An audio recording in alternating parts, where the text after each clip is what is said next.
perkembangan karakter dalam novel Demigod and Semi-Devil.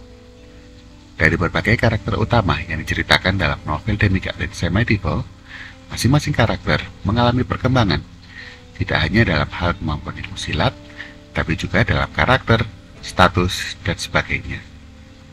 Keberuntungan dan kemalangan yang menghampiri tiap-tiap karakter itu mewarnai jalinan nasib dan perjalanan hidup mereka di sepanjang novel.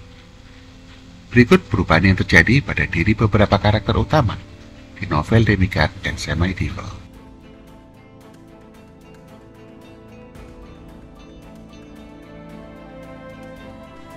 Xiaofeng.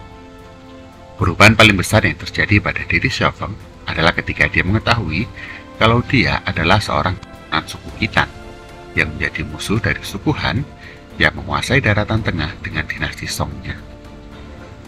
Sungguh suatu ironi, ketika sebelumnya Xiaofeng, yang juga merupakan ketua partai pengemis, merupakan salah seorang yang selalu berjuang untuk menentang agresi kerajaan Liao, yang merupakan kerajaan dari suku Khitan di utara. Xiaofeng dapat berdamai dengan kenyataan ini, dan merubah kenyataan pahit itu menjadi tekad untuk tetap memelihara perdamaian di antara kedua bangsa. Dari ketua sekte pengemis, menjadi pangeran pengaman selatan kerajaan Liao.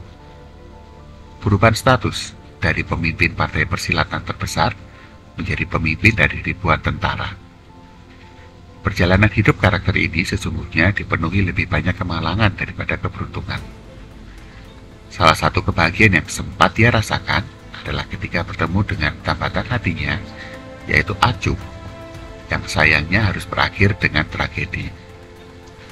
Momen lain yang mungkin membahagiakan bagi Xiaofeng adalah ketika dapat minum arak dengan kedua saudara angkatnya untuk mengulangi sumpah persaudaraan mereka di hadapan para pendekar sejagat di kuil Shaolin. Secara ilmu silat, walaupun perkembangan Xiaofeng tidak digambarkan jelas di novel, tapi dia tetaplah menjadi salah satu petarung elit di era itu.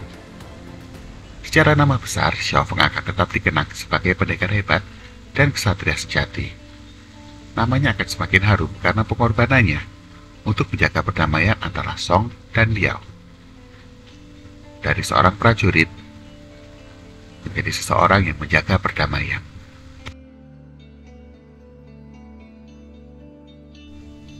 Tuan Yi. Seawal, Tuan Yi merupakan anggota dari Tuan Royal Family. Tahta kerajaan Tali memang sudah akan diturunkan kepadanya.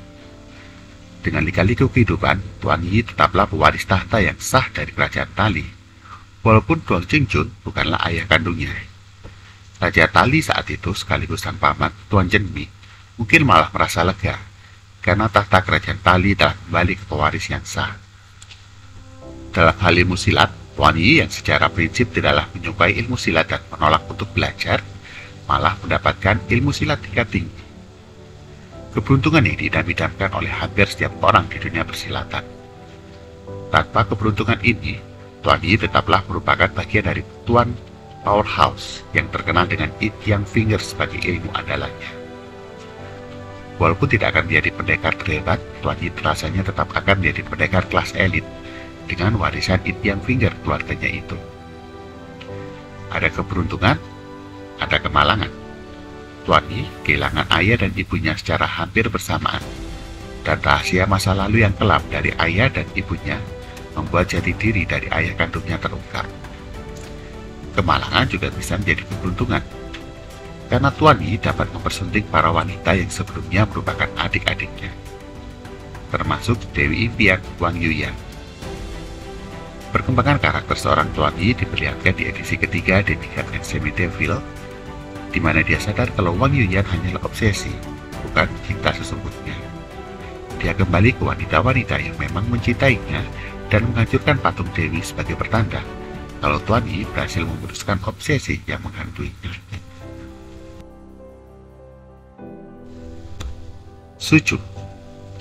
Awalnya, Suju hanyalah pendekar Shaolin dari angkatan ke-37, angkatan terendah di masa itu, dengan ilmu silat seadanya. Peruntungannya berubah setelah dengan tanpa sengaja memecahkan permainan catur Chen-Long dari Muyase, sehingga dia mewarisi tenaga dalam 70 tahun dari ketua partai Xiaoyong. Dalam perjalanan hidup selanjutnya, Suju malah mendapatkan tenaga dalam dan ilmu silat yang hebat dari partai Xiaoyao. Keberuntungannya tidak berhenti sampai di situ. Setelah menjadi pendekar hebat di era itu, dia juga mendapatkan istri yang cantik, si putri impian, dan sekaligus menjadi menantu Raja Xixia dan juga pemilik Lingqiu Palace. Namun demikian, tragedi terbesar justru menghampirinya sesaat setelah dia mengetahui siapa orang tua kandungnya. Di luar tragedi itu, Suju rasanya merupakan karakter yang paling beruntung. Dia hampir mendapatkan segalanya: ilmu silat tingkat tinggi, wanita idaman, kekuasaan dan juga kekayaan sebagai pemilik Lingqiu Palace dan menantu Raja Xixia. Selain itu, dia juga bisa mengenal orang tua kandungnya, walau dalam waktu yang teramat singkat. Dan kedua orang tua kandungnya itu pun bukan tokoh sembarangan dalam dunia persilatan. Tentunya juga Suju mendapatkan dua saudara angkat sehidup semati.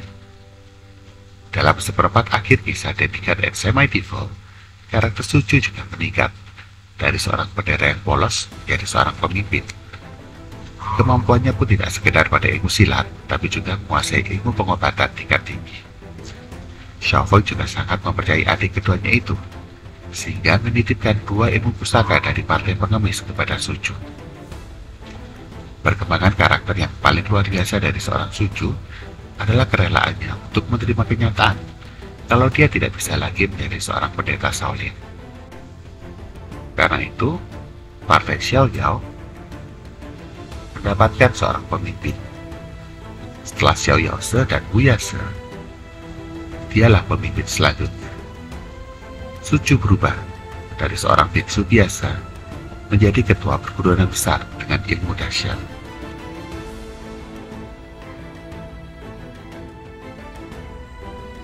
Wurongfu.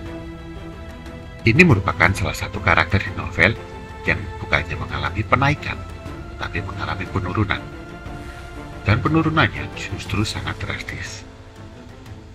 Wurongfu merupakan pewaris tahta kerajaan Yan yang seumur hidupnya mempunyai cita-cita untuk membangkitkan kerajaan leluhurnya itu. Dia pun mempunyai nama besar yang bahkan dianggap setara dengan Xiaofeng di dunia persilatan.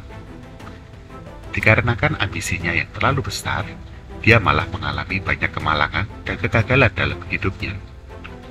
Ambisinya untuk memimpin para pemilik 36 gua dan 72 pulau digagalkan oleh Suju. Nama besarnya hancur berantakan setelah dipecudangi oleh Tuan Yi dan dipermalukan oleh Xiaofeng di kuil Shaolin. Ambisinya untuk menantu Raja Xixia kembali digagalkan oleh Suju. Setelah berbagai kegagalan yang dideritanya, Wurongfu jadi kehilangan hati nurani. Dia membunuh pengikut setianya hanya untuk mengambil hati Tuan Yanjing. Dia juga membunuh para kekasih Tuan Chengjun, termasuk bibinya sendiri. Walaupun ada faktor kecelakaan sewaktu Wurongfu menyebabkan kematian Li Jingdong.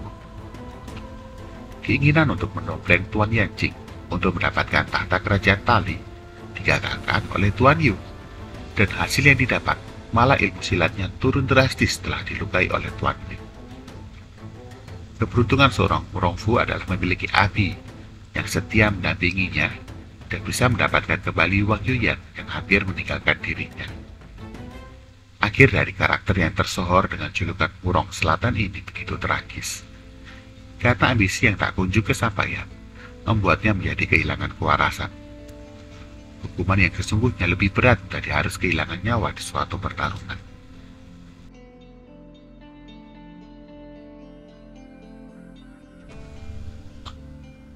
Wang Yuyan.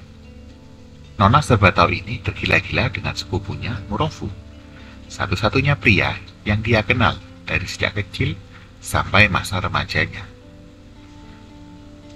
Wurongfu yang berambisi membangun negara, Wang Yuyan berambisi membangun cinta. Peran karakter ini berubah justru saat Jin Yong merevisi novelnya. Pada revisi pertama, Wang Yuyan menjadi pasangan Raja Tali, Tuan Yi. Tetapi di revisi kedua, Jin Yong merubah nasib Wang Yuyan, di mana dia kembali kepada Wurongfu yang sudah tidak waras dan menjadi pendampingnya.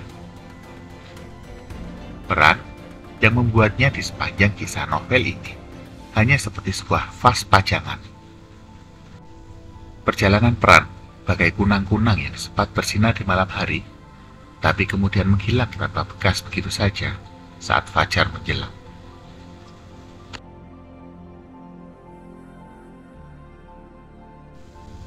Itulah perkembangan berbagai karakter selama perjalanan hidup mereka dalam novel ini.